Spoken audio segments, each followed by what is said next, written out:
거주 겸 투자든 투자 목적이든 오를 만한 부동산은 정해져 있습니다. 자, 어떤 것들인지 이 영상 끝까지 지켜봐 주시고요. 구독하기와 좋아요 많이 눌러주십시오.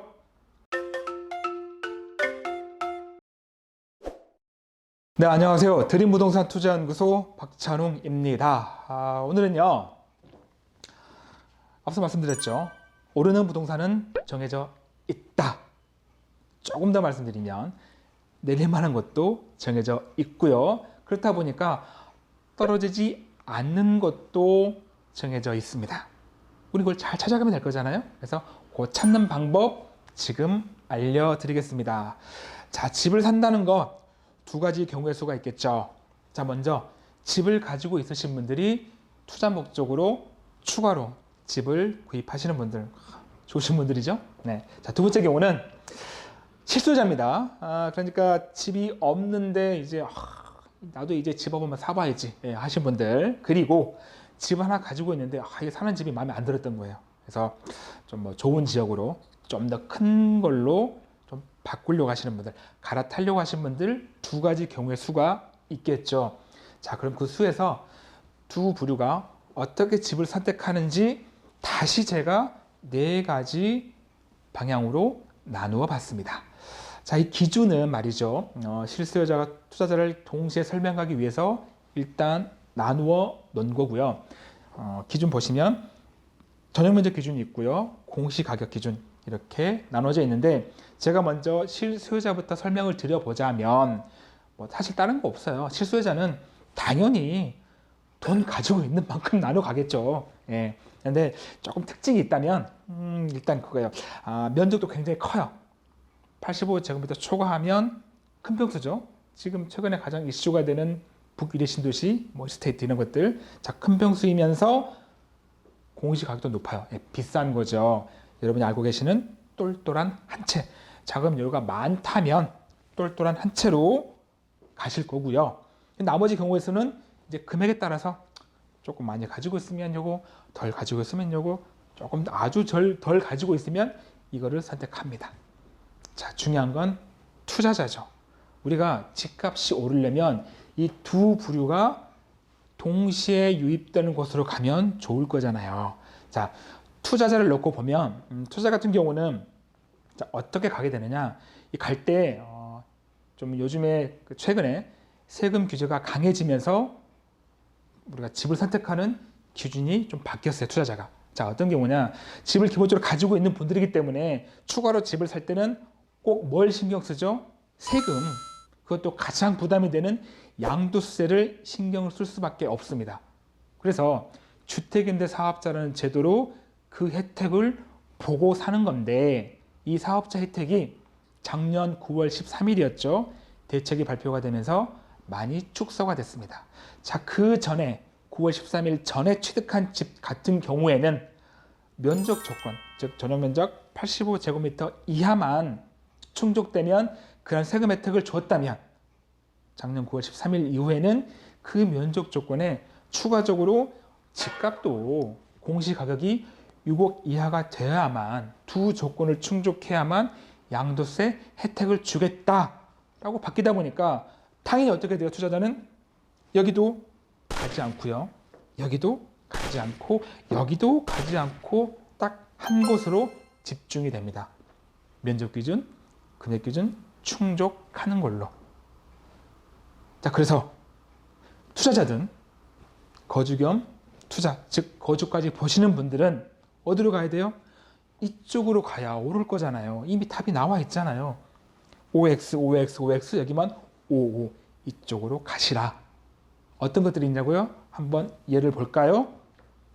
자, 이 표는 제가 이 앞번 영상에서 제가 보여드렸던 거예요. 자, 보시면 일단은 좋은 것들입니다. 빵빵한 것들이에요. 금액도요, 10억 이하, 즉 기준시가를 일단 충족합니다. 6억 이하. 우리가 기준시가 6억 이하는 임대 개실 기준 지금만 되면 돼요. 앞으로 어떻게 오르든 간에. 거기다가 평도 충족이 돼요. 85제곱미터야. 평도 좋습니다. 아파트 연차도 좋아요. 10년 안쪽, 즉 새 아파트입니다. 지금 사시면 나중에 뭐 한 5년 후라도 시간이 더 지나더라도 장기적으로 가지고 가도 꾸준하게 상승할 수 있는 새 아파트 연차라는 것 중요하고, 위치를 보면 위례나 중구 도심권, 그리고 뭐 왕십리 뉴타운 쪽, 또 여러분 잘 요즘에 핫하게 뜨고 있는 청량리 쪽 위치도 좋아요. 좋을 뿐더러 여기에 지금 현재 있는 아파트들은 향후 3년, 5년 후에 새 아파트가 들어올 수 없는 곳들이거나, 새 아파트가 들어오는 청량리처럼 들어오겠죠. 들어온다 하더라도 그 아파트 집값이 막 올라갈 때 같이 따라갈 수가 있어요. 동반 상승, 여러분 좋아하는 동반 상승 할 수 있는 아파트들입니다. 근데 이제 이런 건 있어요. 투자 금액을 놓고 보면 뭐 3억대, 4억대 되어 있는데 조금 저렴한 게 46,400이네요. 그래서 이 표를 보시면서 그런 분들이 있겠죠. 나는 요거보다 돈이 조금 없는데, 한 3억 정도인데, 그럼 난 어디로 가야 돼? 라고 하신 분들, 그거는 제가 다음 영상에 좀 저도 이렇게 다 알려주는 것보다 조금 남겨놓고 다음에 좀 보여줘야 되지 않겠어요? 제가 다 보여주면 저 다음에 할 거 없잖아요. 좀 쪼는 맛이 있어야 돼요. 그래서 요 3억대 정도는 어디 갈까라고 궁금하시다면 다음 영상 기대하시고요. 자, 이게 이제 조금 투자 쪽에 무게를 두신 분들이 참고할 만한 표라면, 이번에는 거주도 하시면서 내가 거주하지만 내 집값이 조금 올랐으면 좋겠어 라고 하신 분들은 제가 다시 그 시세가 6억대, 7억대, 8억대, 9억대로 나누어 보았어요. 거주기 때문에 당연히 대출 받으시겠죠. 서울은 투기 과열 지구, 최대 대출 한도가 40%, 뭐 3억 6천, 3억 2천, 2억 8천, 2억 4천 들어가고요. 그렇다 보니까 나머지 내가 준비할 돈은 5억 4천, 4억 8천, 4억 2천, 3억 6천 정도 됩니다.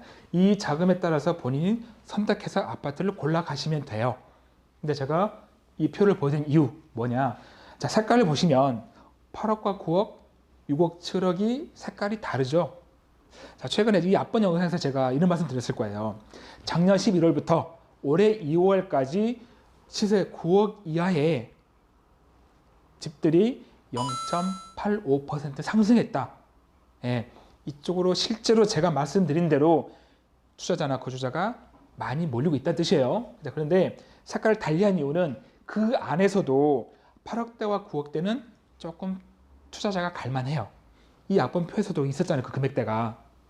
그런 거고, 6억, 7억대는 이 안에서도 투자자보다는 실거주자가 굉장히 많은 금액대다. 왜? 대출 끼고 살 때 내 자금이 조금 덜 들어가니까. 그래서 이 6, 7억대 같은 경우가 앞서 말씀드렸던 떨어지기 힘든 부동산인 거예요. 꾸준하게 실수요자가 찾습니다. 투자자가 덜 오더라도 실거주자가 꾸준하게 찾기 때문에 집값이 떨어지진 않아요. 물론 아파트 연차는 조금 됐을 거예요. 한 15년에서 왔다 갔다. 조금 넘었거나 조금 안 되거나. 그리고 세대수도 굉장히 클 것들이에요. 뭐 대표적으로 뭐 봉천동에 있는 뭐 관악 드림타운 이 정도가 될 텐데, 그래서 그 금액대로 가시면 최소한 떨어지진 않는다라는 거고요. 여기서 또 의문이 생기겠죠, 여러분들은. 야, 봤더니 6, 7, 8, 9. 나는 이것도 안 되고 한 5억 정도 봐야 되는데? 라는 분들, 그러면 나를 어떡하라고 하실 거예요? 다음에 있어요. 자, 나와 있습니다. 자, 5억. 물론 이 밑에 4321 같아요. 자, 이 밑에 쪽만 다 한꺼번에 말씀드리겠습니다. 자, 그림 잘 보시면, 자, 빨간 화살표가 쭉 가서 이게 동그라미 좋을 텐데, 그렇죠? 이게 무슨 뜻이냐면, 내가 지금 이 시점에 이 아파트 금액대를 샀을 때 시간이 지나서 쭉 가격이 올라갈까 상승할까라고 보면 그게 좀 힘들겠다라는 거예요. 자, 이 금액대면 대출 40% 받으면 2억 원이에요. 실입주금은 3억이고, 내 돈 3억을 들여서 들어가는데 오를 만한 가능성이 힘들다면 좀 고민을 해봐야겠죠. 여기서 물론 뭐 서민 실수요자는 조금 퍼센트 높게 나오긴 하지만 일반적인 경우를 말씀드렸습니다. 자, 고민을 해봐야 되는데 어떻게 해야 되나? 이런 경우에는 나누셔야 돼요. 거주와 투자를 나누시는 게 좋다. 내 집이 되고 부담하면서 사는 거 좋겠지만 오르지 않을 거라면 내가 거주와 투자를 분리해서 내가 투자 쪽에 집값이 오르는 만한 걸 선택한다면 이게 더 훨씬 좋은 선택이잖아요. 월세를 조금 사시더라도 보증금을 조금 줄여서 3천까지 보시더라도 이런 금액대 월세 살 때 굉장히 많습니다. 서울 굉장히 많아요. 그래서 2억 5천이나 뭐 조금 줄인다면 2억 7천 정도까지 이 갭을 이 자금을 가지고 전세 끼고 앞으로 향후에 중장기적으로 오를만한 아파트를 선택하신다면 여러분이 살면서 오르길 바라는 그 아파트 이 금액대보다 더 좋은 요건의 아파트를 살 수가 있다는 거예요. 어차피 2억 대출 받는다면 이것도 원금 이자 내셔야 되잖아요. 아마 30년 상환 기준했을 때 근 90만 원이에요. 그 낼 거 월세 한 80 내시고 한 50에서 80 내시고 좋은 아파트 사서 오를 수 있다면 이게 더 이익이잖아요. 예. 물론 월세 내셔야 되기 때문에 부담은 있으시겠지만 어차피 원리금 낼 거 이렇게 고민해 보시라. 집 사가지고 오르면 좋잖아요. 안 오르는 것보다. 그러잖아요. 그게 투자 아닙니까? 그래서 이렇게 공격적으로 생각해 보시는 것도 좋다.